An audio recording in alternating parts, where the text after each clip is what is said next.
The cycles of fall plants are complex, but our understanding of their response to climate change is growing.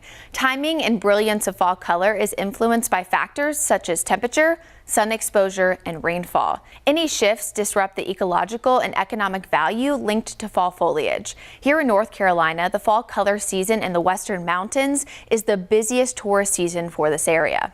A lot of mom and pop businesses may make their annual profit during this season. Warming brought on by climate change can dull reds, oranges, and yellows and delay the peak foliage period. Dr. Howard Neufeld, a professor of biology at App State University, said in his research and experience, the strongest correlations are with the weather at the end of summer.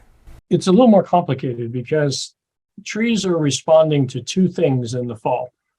They're responding to the shortening of the days, and they're responding to the temperature.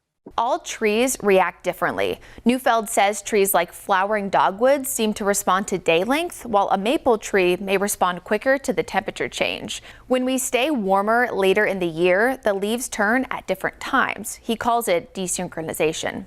Instead of having all the trees kind of explode in color in the same week or week and a half, if it's warm, you have the trees, depending on day length, doing their thing and turning no matter what.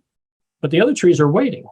Warmer summers can also delay the color change, leading to a shorter foliage season. Some years, intense heat and heat waves prompt leaves to fall before autumn even arrives. Early cold snaps are just as bad. A tree may start to turn color, and then we warm back up. And if the tree isn't prepared, then if it gets a sudden freeze when it's not expecting it, it could drop its leaves. So all these kind of climate changes can have pretty drastic effects on the fall color experience.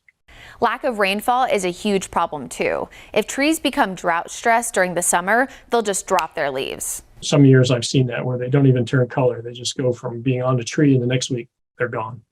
Neufeld also said new data shows we're getting more intense rainfall events with longer dry periods in between, so the annual rainfall totals don't change. So then the question becomes, how do trees and plants react to that?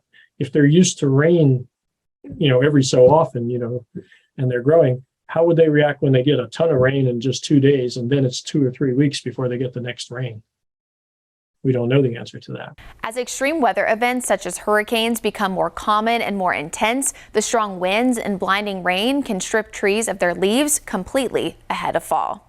Climate change also poses longer-term threats that could disrupt leaf peeping. The spread of diseases, invasive pests, and the northward creep of some tree species are all tied to warming temperatures. For WCNC Charlotte, I'm meteorologist Brittany Van Voorhees.